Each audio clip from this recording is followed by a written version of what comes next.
Assalamualaikum warahmatullahi wabarakatuh. Ila hadratin Nabiyil Mustafa Sayyidina Muhammadin sallallahu alaihi wasallam wa ala alihi wa ashabihi wa azwajihi wa auladihi wa dzurriyyatihi wa ahli baitihi wa jami'i ummatihi wa nakhusu khususan ila Syekh Al-Alam Al-Fadil As-Salih Al-Kamil Sayyid Abi Bakar Sattah wa nakhusu khususan ila Syekh Zainuddin Al-Malibari thumma ila jami' ustadina wa asatidhi ustadina wa jami' masyayikhina wa masyayikhina wa nakhusu khususan ila Haji Mukhtar Syafaat Turki Haji Ahmad Syam Syafaat wa jami'i man hadaru fi hadzal majlisil mubarak. Syai'un indahumul Fatihah. A'udzu billahi minasyaitonir rajim. Bismillahirrahmanirrahim. Alhamdulillahi rabbil alamin. Arrahmanir rahim. Maliki yaumiddin. Iyyaka na'budu wa iyyaka nasta'in. Ihdinas siratal mustaqim. Siratal ladzina an'amta 'alaihim ghairil maghdubi 'alaihim waladdallin. Amin. Wa nafa'ana madana fi 'ulumihi wa fi madadi fid dharaini. Amin ya rabbal alamin. Bismillahirrahmanirrahim.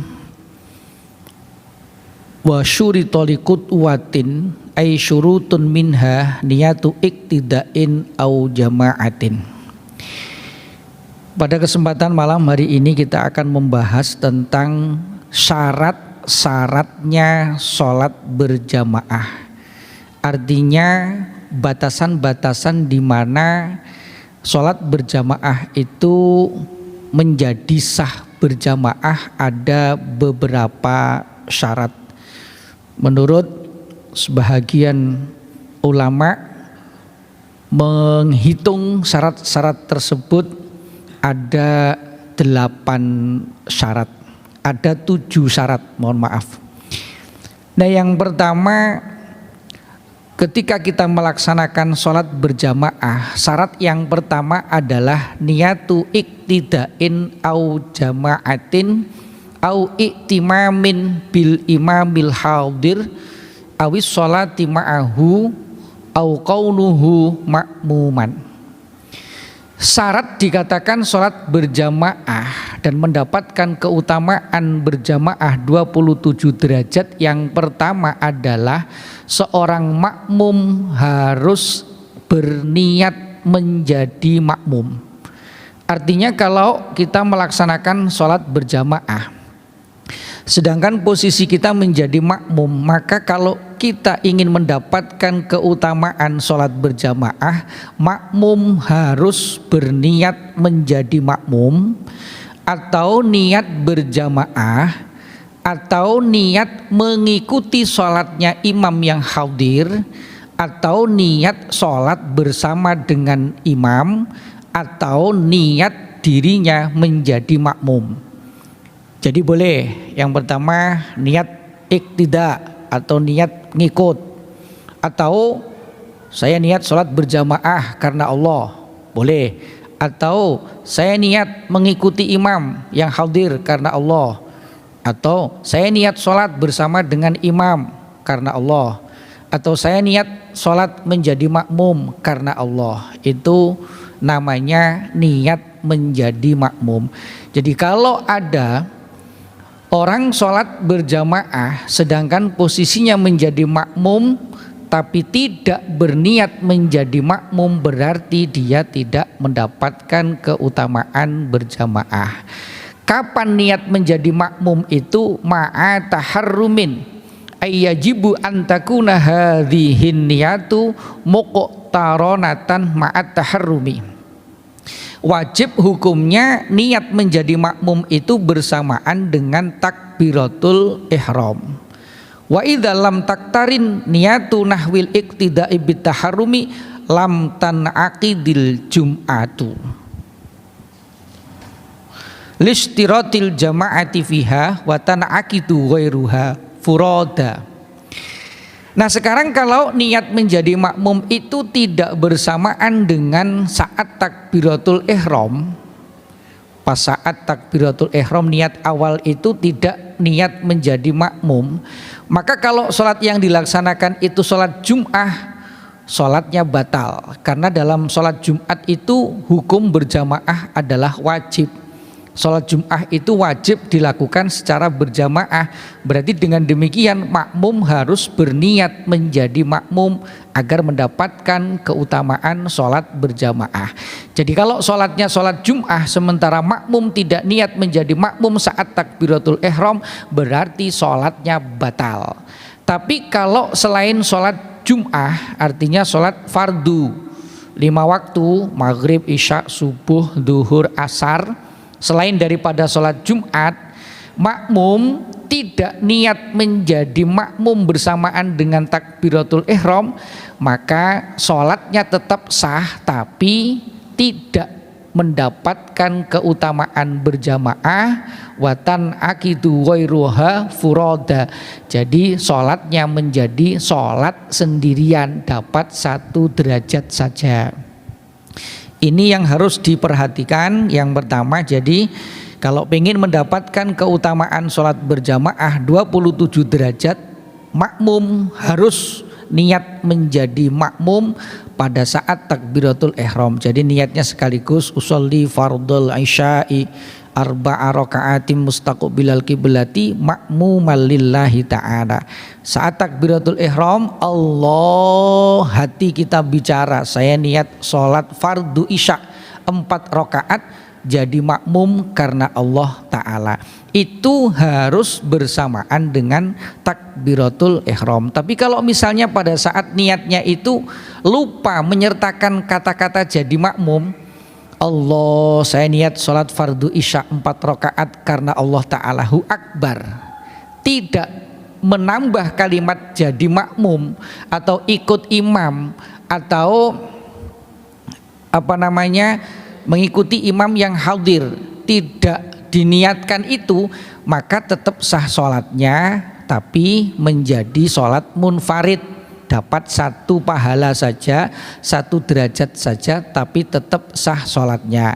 Kecuali kalau yang dilaksanakan itu sholat Jum'ah, maka tidak sah karena hukum berjamaah pada saat sholat Jum'ah adalah wajib. Kalau tidak diniatkan menjadi makmum berarti dia tidak sedang sholat berjamaah sehingga sholat Jum'ahnya menjadi batal. Falau taroka hadihi niyata au syakka fiha wa taba'a musolliyan fi fi'lin ka'an hawa lirruku muttabi'an lahu au fi salamin bi angqasada dalika min ghairi iktida'in bihi wa tala urfan intidaruhu lahu batalat sholatuhu. Nah sekarang kalau makmum meninggalkan niat menjadi makmum atau ada keraguan-raguan, saya tadi udah niat jadi makmum atau belum ya, kemudian makmum yang tidak niat menjadi makmum itu ngikut sholat orang yang ada di depannya, ngikut sholatnya imam, tapi dia tidak niat menjadi makmum dalam berbagai macam perbuatannya, seperti ketika imam ruku dia ikut ruku, ngikut pokoknya sampai kepada ketika imam salam kemudian ikut salam, tapi tidak niat menjadi makmum tapi mengikuti sholatnya imam ya. Wa tala urfan, dan itu terjadi dalam waktu yang lama. Lama artinya terjadi perbedaan ya, terjadi perbedaan. Wa tala urfan intidaruhu lahu, ada beberapa pekerjaan yang mestinya kalau seandainya dia sholat sendirian itu dia harus berdiri misalnya, tapi sementara karena dia ngikut jadi di belakangnya imam, ini terjadi kalau misalnya kasusnya itu sholat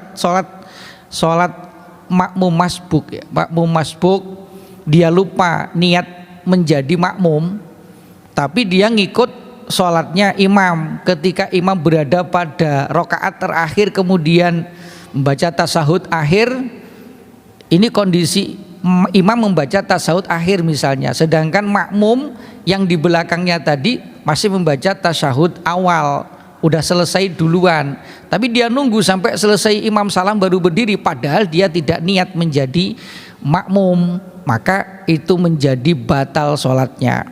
Jadi watola urfan, tola itu artinya panjang dari segi perbedaannya antara imam dan makmum tadi. Kemudian ini yang pertama, jadi kalau ingin mendapatkan keutamaan sholat berjamaah, makmum harus berniat menjadi makmum. Kemudian yang kedua, waniyatu imamatin au jama'atin sunnatun di imamin fi ghairi jum'atin liyanala fadl jama'ati walil khuruji min khilafi man aujabaha. Nah sekarang kalau imam berniat menjadi imam atau niat sholat berjamaah itu hukumnya cuman sunnah. Jadi seorang imam tidak wajib berniat menjadi imam.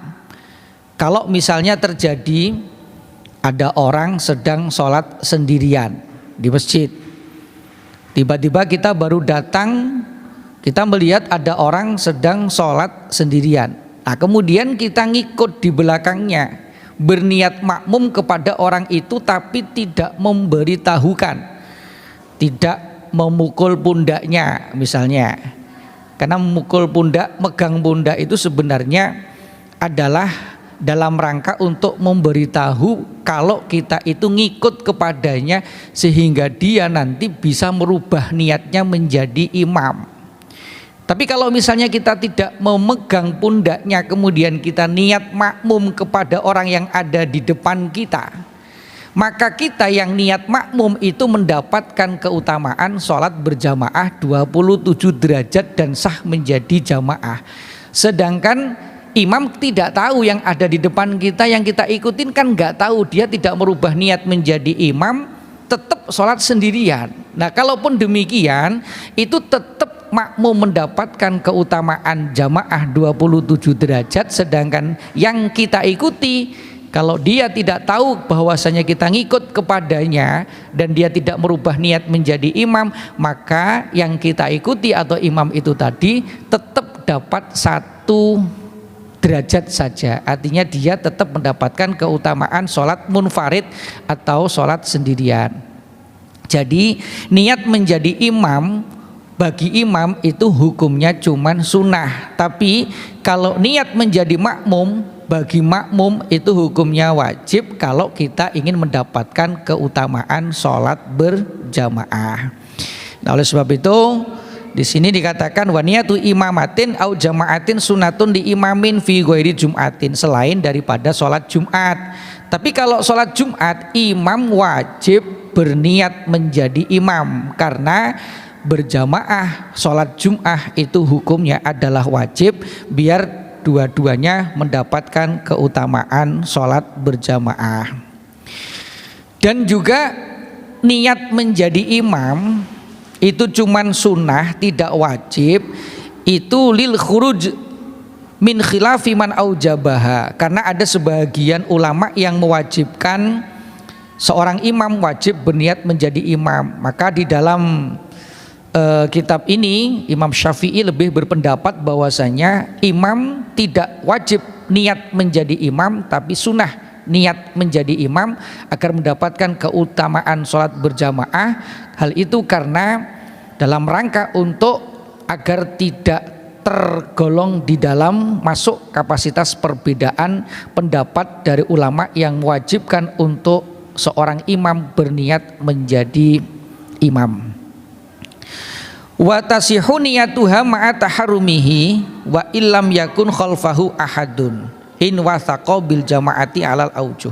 Nah sekarang begini, kalau seandainya kita ini menjadi makmum masbuk ketinggalan imam sudah salam, kemudian kita masih kurang 2 rakaat misalnya, setelah itu kita berdiri melanjutkan, jadi sholatnya melanjutkan sendiri.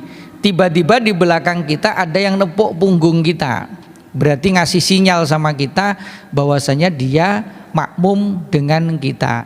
Dalam kondisi seperti itu maka kita yang dipukul pundaknya, yang ditepuk pundaknya itu seketika itu ngerubah niat jadi imam. Cukup dalam hati saya niat jadi imam karena Allah.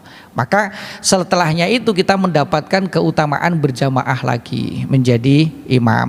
Tapi seandainya pun kita tidak merubah menjadi imam, toh tadi kita sudah mendapatkan keutamaan jamaah dengan imam yang kita ikuti sebelumnya. Nah, tapi berbeda permasalahannya kalau kita sholat sendirian.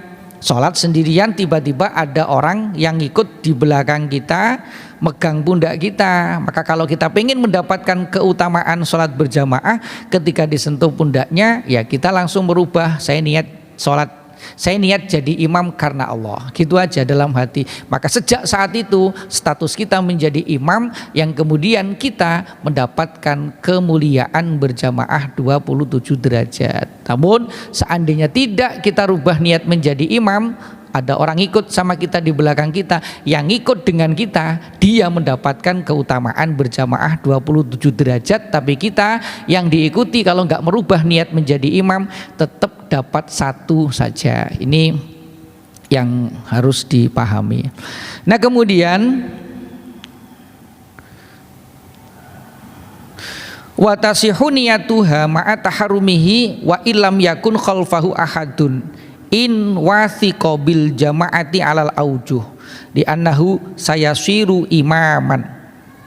Nah, sekarang kalau kita ini tidak berjamaah bersama dengan imam rawatib, artinya kita masuk di salah satu musola, mungkin musola bandara atau mungkin di salah satu tempat-tempat umum ada musolanya, kemudian di rumah sakit misalnya kita di situ ada musola, kemudian kita sholat di situ. Kita lihat di belakang kita itu banyak orang-orang yang juga ambil air wudhu bareng dengan kita. Kita lebih duluan dan kita kayaknya pede banget kalau kita ini mau dijadikan imam gitu loh. Orang-orang yang ikut di belakang nanti itu kayaknya bakal ngikut kita.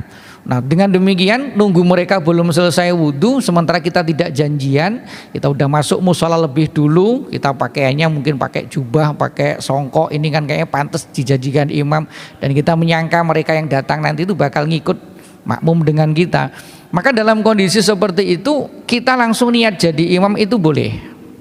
Kita langsung niat jadi imam boleh. Jadi di sini dijelaskan wa tasihu niyatuha ma'a taharumihi. Saat kita takbiratul ihram langsung niat jadi imam, padahal di belakang kita belum ada yang ikut kita.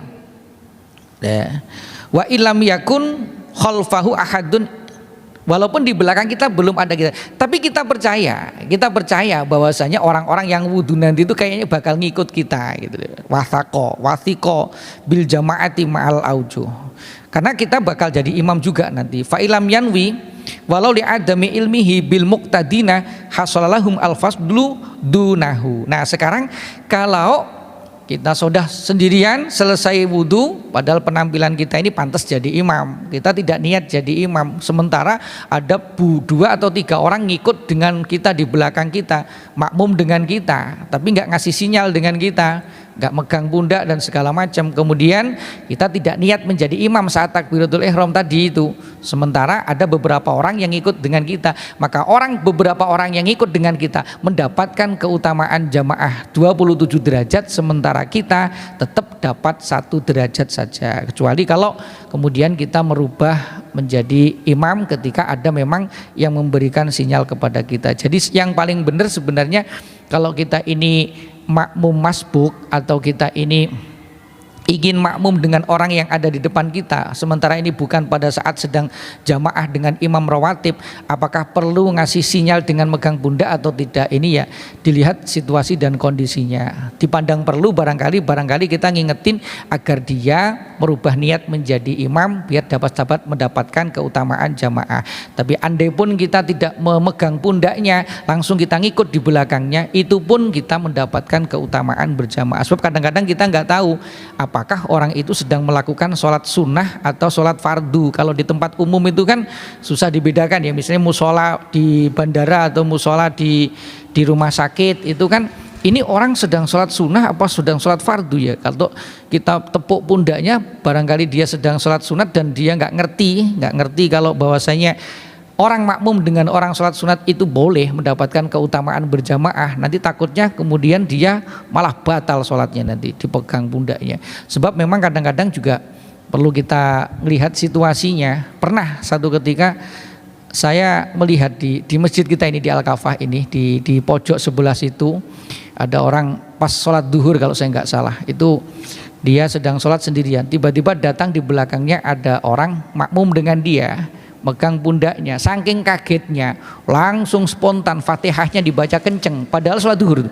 Bismillahirrahmanirrahim, alhamdulillahirabbil alamin, karena merasa dia jadi imam, kaget dipegang pundaknya, oh jadi imam saya, lupa kalau itu sholat duhur, Fatihahnya dibaca kenceng, saking dipegang pundaknya tadi itu. Nah, kalaupun dibaca kenceng Fatihahnya, apakah kemudian sholatnya batal? Ya tidak, karena membaca keras pada sholat maghrib, isya dan subuh 2 rakaat awal, dan membaca sir atau pelan pada sholat duhur dan asar itu cuman sunnahnya sunnah hayat.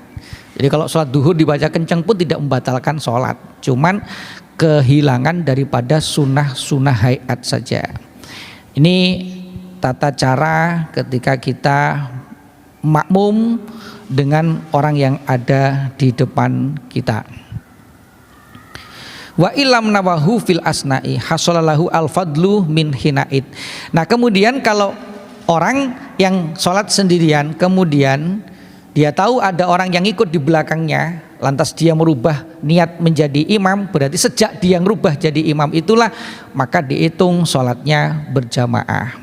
Amma fil jum'ati fatal zamu'u ma'at taharrumi. Kalaupun ketika sholat Jumat maka wajib hukumnya berniat menjadi imam dan berniat menjadi makmum itu bersamaan dengan takbiratul ihramnya.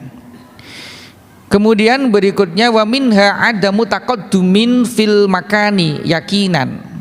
Syarat yang ketiga di dalam ketika melaksanakan sholat berjamaah itu adalah makmum tidak boleh lebih maju atau lebih ada di depan imam. Standarnya apa? Bi'aqobin, yakinan secara yakin, ala imamin, membelakangi imam, bi'aqobin, dengan tumitnya. Wa in taqaddamat asabi'uhu, walaupun jari-jari kakinya itu lebih maju ketimbang imam, yang penting tumitnya tidak lebih maju ketimbang imam, maka sholat berjamaahnya sah. Jadi begini maksudnya, ketika sholat berjamaah, kalau cuman 2 orang misalnya, 2 orang, satu jadi imam, yang satu jadi makmum, maka syaratnya makmum tidak boleh lebih depan atau membelakangi imam. Yang dihitung standarnya adalah tumitnya. Tumitnya makmum tidak boleh lebih maju ketimbang imam. Kalau standar sama sejajar gimana? Makruh hukumnya. Jadi yang benar gimana? Mundur sedikit. Makanya kalau sholat cuman 2 orang, satu jadi imam, satu jadi makmum, posisi makmum itu ada di sebelah kanannya, agak mundur sedikit, jangan sampai sejajar makruh. Apalagi kalau tumitnya makmum lebih maju sedikit daripada imam, batal sholatnya batal. Jadi sholatnya syaratnya tumitnya makmum tidak boleh lebih maju dibanding daripada tumitnya imam. Nah sekarang kalau misalnya imamnya masih anak kecil, ukuran kaki itu panjangnya, telapak kakinya itu cuman misalnya 20 cm. Sementara makmumnya orang dewasa, ukuran telapak kakinya itu ada 30 cm misalnya. Nah kemudian makmum ini yang lebih dewasa tadi itu, karena ukuran telapak kakinya lebih panjang, ketika tumitnya makmum ini berada selisih 2 cm lebih mundur daripada tumitnya imam, itu ujung telapak kakinya makmum masih lebih maju dibanding ujung telapak kakinya imam.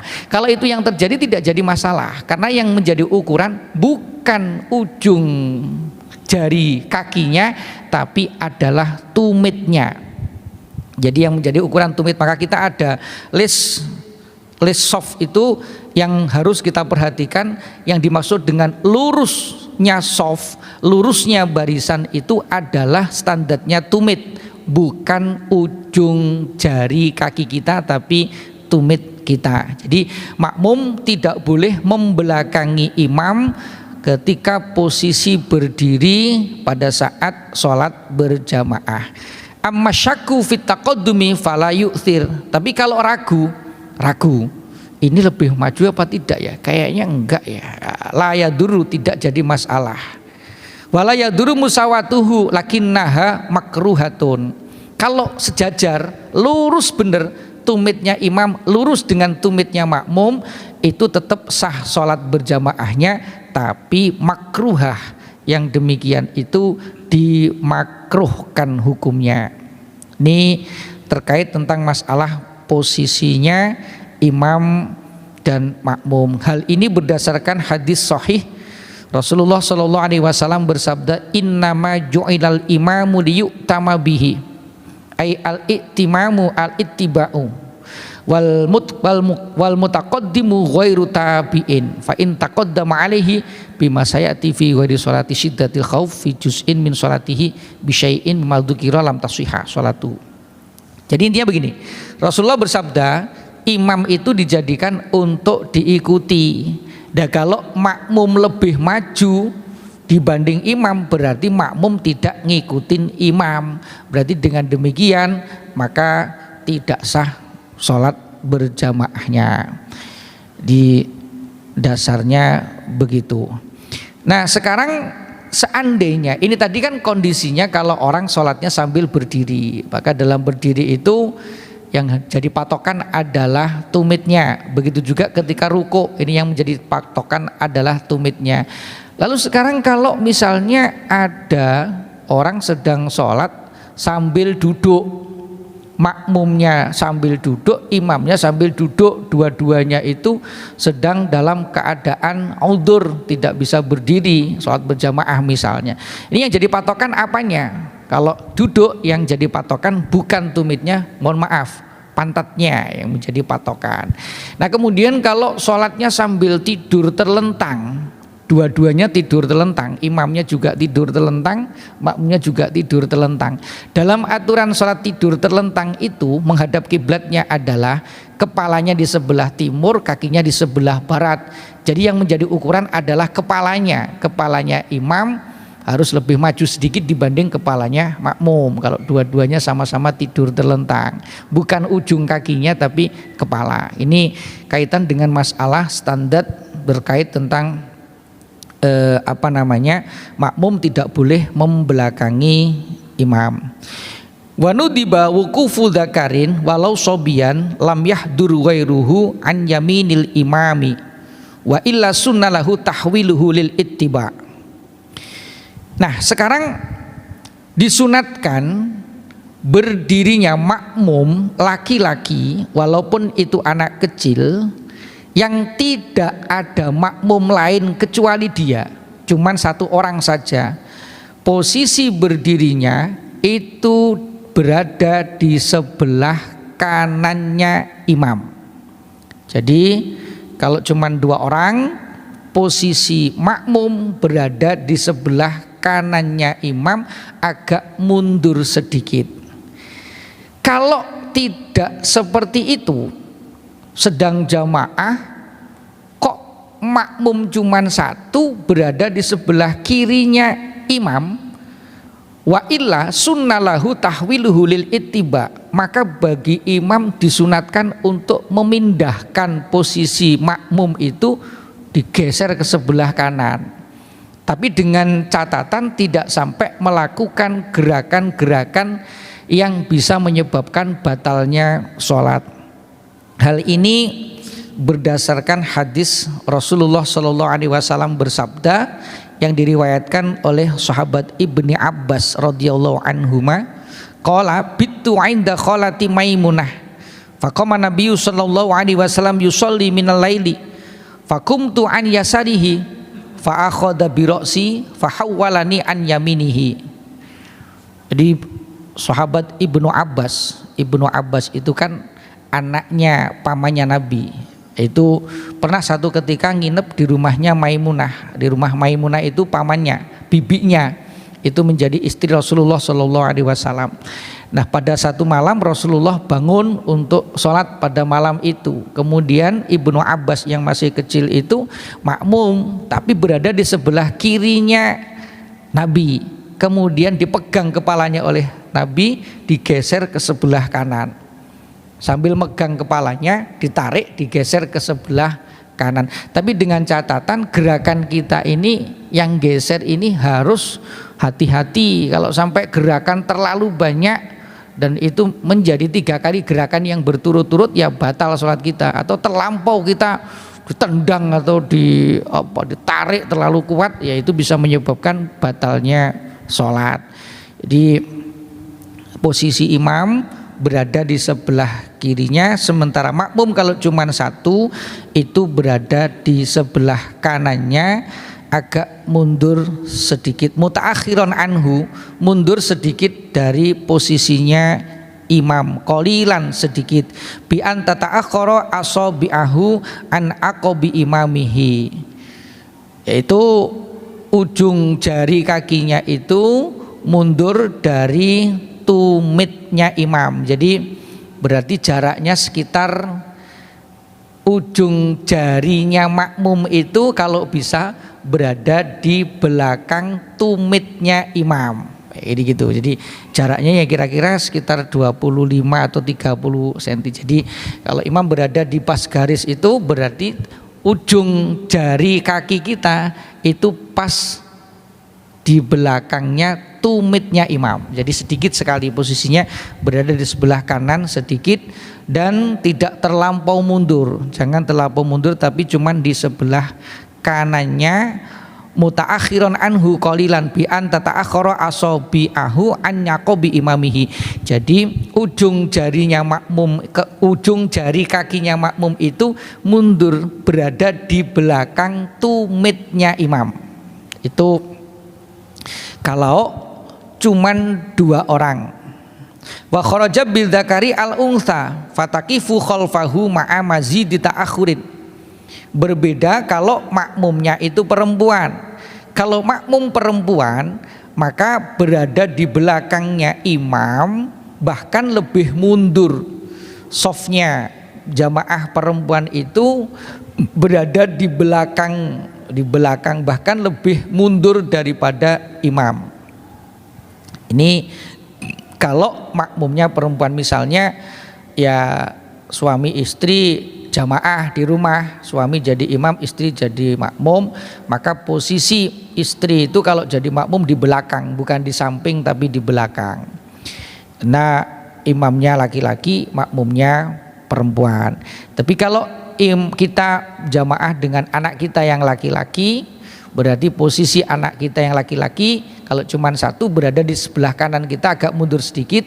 Kalau ada juga anak perempuan atau istri kita, berarti istri kita mundur di belakang, sementara anak laki-laki kita softnya ada di sebelah kanan kita, agak mundur sedikit. Kemudian fa in ja'al dzakarun akharu ahrama an yasarihi wa yata'akhkhara qalilan thumma ba'da ihramihi ta'akhkhara anhu nadban fi qiyamin aw ruku'in hatta yasira saffan wara'ahu. Jadi tadi kan kalau sholat makmumnya cuma satu, berada di sebelah kanannya imam, agak mundur sedikit posisinya, ujung jari kakinya makmum ini berada di belakangnya tumitnya imam. Kemudian datang satu orang lagi laki-laki. Di mana posisinya? Posisi orang yang baru datang yang laki-laki ini berada di sebelah kirinya imam, agak mundur lagi. Nah, setelah takbiratul ihram nanti, setelah takbiratul ihram, imam yang makmum yang kedua ini yang baru datang ini setelah takbiratul ihram, maka ba'da ihrami ta'akhkhara, dua-duanya mundur. Baik yang tadi yang cuman satu orang yang di sebelah kanannya tadi, karena nambah satu orang lagi dia posisinya di sebelah kirinya, kemudian setelah yang kedua ini datang takbiratul ihram, maka seyogyanya dua-duanya mundur membentuk shaf di belakangnya imam, jejer berdua menjadi shaf. Jadi tidak lagi berada di sebelah kanannya tidak, atau kirinya tidak, tapi mundur. Jadi kalau datang lagi orang yang kedua, posisinya di sebelah kirinya imam setelah takbiratul ihram, maka dua-duanya, baik yang ikut pertama dengan imam tadi yang di sebelah kanannya atau yang baru datang di sebelah kirinya, ini mundur. Kapan mundurnya? Pada saat dia sedang membaca surat Al-Fatihah itu mundur, saat berdiri itu boleh, fi qiyamin au ruku'in, atau ketika nanti mau rukuk posisinya mundur boleh. Kalau tidak memungkinkan mundur karena di belakang itu sudah mentok, misalnya mentok posisinya itu mempet dengan dinding belakang, maka disunatkan imamnya yang maju. Cuman kita harus perhatikan cara mundur dan maju ini jangan sampai nanti kemudian menyebabkan terjadinya 3 kali gerakan yang berturut-turut yang bisa membatalkan sholat, atau sekali gerakan yang sangat kuat yang itu juga membatalkan sholat. Jadi yang paling tepat cara mundurnya atau cara majunya adalah kaki jangan diangkat. Sebab secara fikih ketika kita mengangkat kaki dihitung 1, naruh dihitung 2, ganti kaki kiri diangkat hitung 3, naruh dihitung 4. 4 kali gerakan ini berturut-turut bisa membatalkan sholat. Tapi kalau diseret, ditarik, itu baru dihitung 1, seret dihitung 1, nanti agak lama berhenti kemudian diikuti kaki kiri, seret, hitung 2, ini belum sampai membatalkan sholat. Ada jeda lagi, tarik lagi, seret, itu baru dihitung 1 lagi kalau ada jeda. Tapi kalau langsung maju kayak orang jalan begitu, itu bisa membatalkan sholat. Bener caranya, enggak bener ya tetap bisa membatalkan sholat karena terjadinya 3 kali gerakan yang berturut-turut. Termasuk tadi mindah posisi makmum itu, kalau imamnya nggak hati-hati tiba-tiba megang kepalanya ditarik dengan kuat, dan itu bisa menyebabkan 3 kali gerakan yang berturut-turut bisa membatalkan sholat. Jadi posisinya ketika datang lagi orang laki-laki berarti di sebelah kirinya, kemudian nanti kedua-duanya mundur. Kalau misalnya yang datang kedua, sementara orang yang ikut dari awal tadi nggak mau mundur, ya kita bisa narik sedikit, kita tarik, kita ajak untuk mundur ke belakang, itu juga boleh. Yang penting pokoknya bagaimana kemudian menjadi shaf yang sempurna, hatta yasiro shaffan wara'ahu, sehingga keduanya menjadi shaf yang sempurna di belakangnya imam.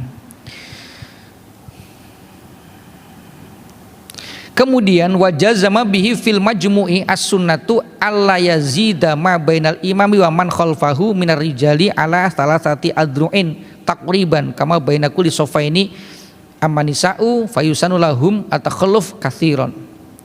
Di dalam kitab Majmu' dijelaskan di sana, mundurnya itu jangan sampai melebihi jaraknya antara imam dengan makmum itu melebihi daripada 3 dhira'. 3 dhira' itu, 1 dhira' itu ukurannya dari siku sampai ujung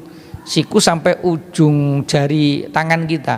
Ini sekitar 60 cm, 60 cm atau 65 lah, 60 atau 65 cm kali 3 berarti 180 cm atau 195 cm, hampir 2 meter. Jarak antara imam dengan makmum itu tidak boleh melebihi daripada 3 dhira' atau sekitar 180 cm. Maka sebenarnya posisi kita ini, imam di sini ini terlampau jauh ini sebenarnya. Ini harus mundur lagi sejajar dengan mimbar itu. Karena ini kalau ukuran dhira' kita dari baris hijau ini sampai ke baris shaf yang sebelah sana, antara imam dengan makmum ini khawatirnya lebih dari 3 dhira'. Kalau sampai itu terjadi maka bisa menciderai daripada keutamaan sholat berjamaah. Demikian juga jarak antara shaf pertama dengan shaf yang kedua itu tidak boleh lebih dari 3 dhira'. Kalau standar kita ini 120 cm, ini standar lah, tidak terlampau lebar dan juga tidak terlalu sempit. Kadang ada yang cuma 1 meter. Kalau 1 meter itu kadang kalau orang sujudnya agak panjang maka bisa menyebabkan terkena tumit orang yang ada di depannya. Ini standar 120 cm. Cuman ini posisi imam kayaknya kurang mundur sedikit biar tidak terlampau jauh dari makmum shaf yang pertama. Itu di dalam kitab Majmu'. Tapi kalau makmum perempuan lebih baik malah justru di belakang.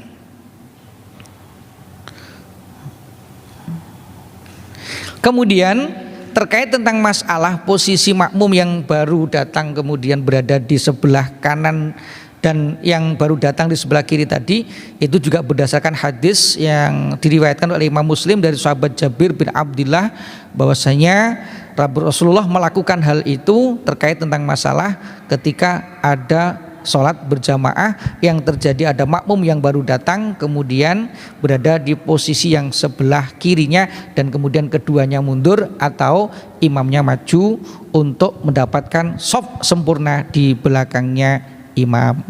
Wa wuqufu rajulaini jaa ma'an aw rijalun fa qasadu al-iqtida'a bi musallin khalfahu shaffan wa nudiba wuqufu fi shaffi awwalin. Wallahu a'lam bissawab. Subhanakallahumma bihamdika asyhadu an la ilaha illa anta astaghfiruka wa atubu ilaik. Assalamualaikum warahmatullahi wabarakatuh.